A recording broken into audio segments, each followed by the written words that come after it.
नमस्कार. कहाणी, व्रत आणि सणांची ही जी माझी नवीन सिरीज आहे त्यातल्या नवीन भागामध्ये म्हणजे आता नवरात्री चालू होतीये, ज्याला आपण शारदीय नवरात्र म्हणतो, त्या नवरात्रीचे भाग मी तुमच्या समोर आता घेऊन येते.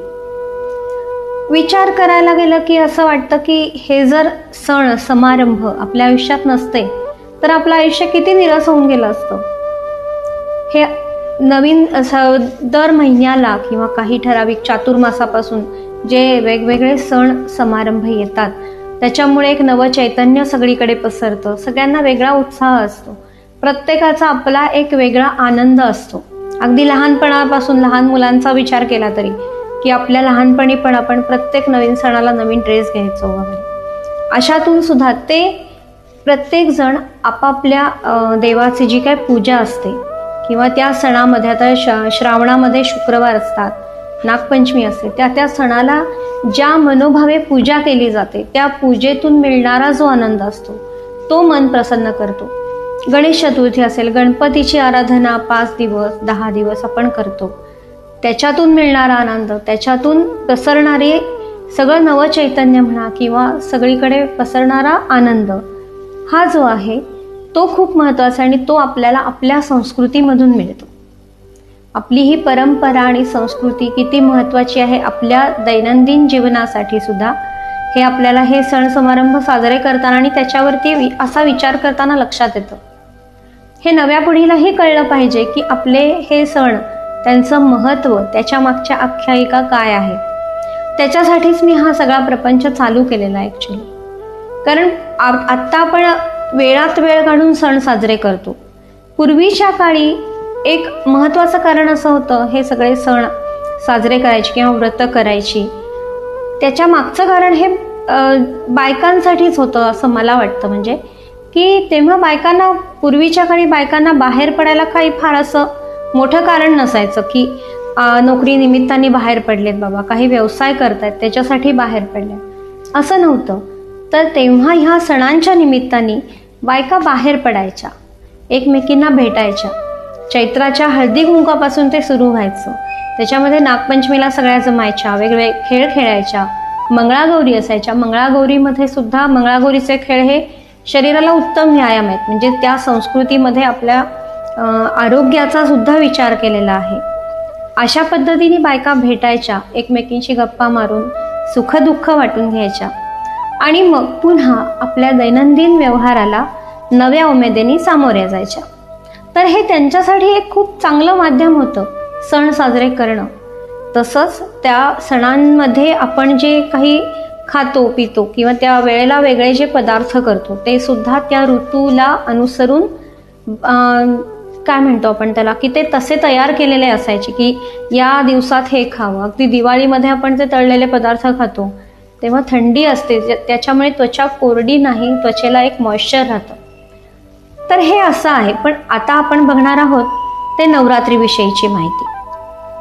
नवरात्र हा सण आपण भारतभर साजरा करतो, पण प्रत्येक ठिकाणी तो वेगळ्या पद्धतीने साजरा केला जातो. त्यामधला भाव आणि भक्ती ही सारखीच असते.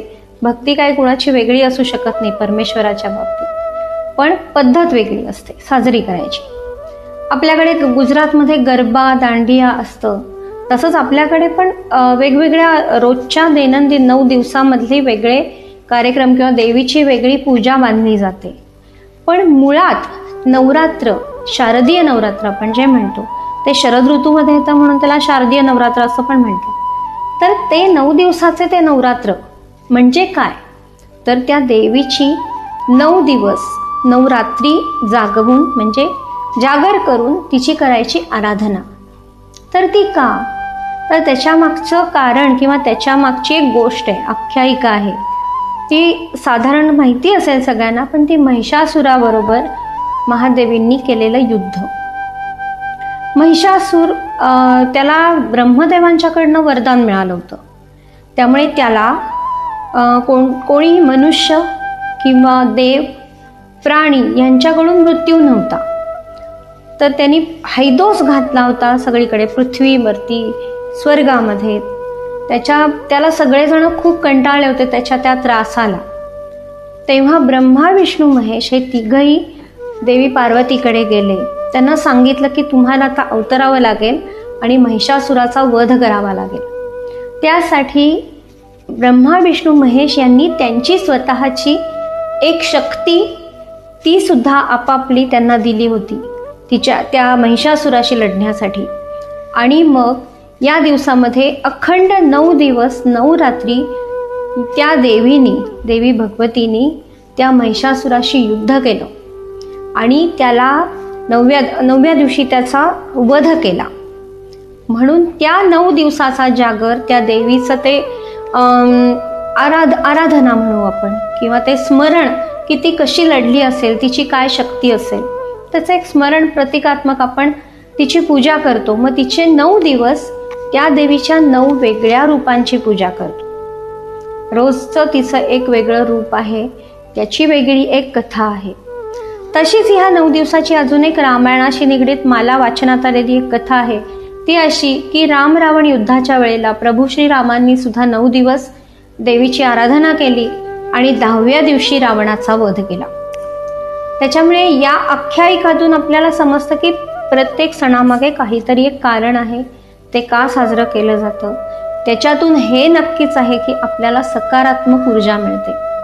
9 दिवसांमध्ये काही जण उपवास करतात, त्या उपवासातून आपली शरीर शुद्धी आणि मनाची सुद्धा शुद्धी होते, मनाची ताकद वाढते, ज्याला आपण इम्युनिटी म्हणतो ती सुद्धा मिळते ह्याच्यातून, असं म्हणायला हरकत नाही. तर ही नवरात्रीची कथा जी आत्ता मी तुम्हाला सांगितली, पुढच्या भागामध्ये मी तुम्हाला सांगणार आहे की 9 दिवसांमधली देवीची 9 रूपं कोणती आहेत, त्या देवींची 9 वेगळी नावं आहेत, त्यांची ती पूजा एक आहे ती कशी बांधली जाते किंवा काय करतात, कुठलं रूप आहे देवीचं 9 दिवसांमधलं. तर हा माझा भाग आत्ताचा कसा वाटला ते नक्की सांगा. माझं चॅनल लाईक, शेअर आणि सबस्क्राईब पण करा. कमेंट जरूर द्या, कारण कमेंट ह्या खूप महत्त्वाच्या असतात. त्याच्यामुळे मला पुढच्या भागासाठी काय अजून ॲडिशन्स करायचे आहेत किंवा त्याच्यासाठी नक्की मदत होते. तुम्हाला अजूनही काही माहिती हवी असेल किंवा ह्याच्यामध्ये मला काही तुम्हाला सुचवायचं असेल तरी तुम्ही ते कमेंटमध्ये जरूर सुचवा. आणि माझा हा एपिसोड आत्ताचा भाग कसा वाटला ते नक्की सांगा. आणि नक्की वाट बघा, पुढचा 9 रूप देवीची घेऊन मी तुमच्यासमोर लवकरच येते आहे.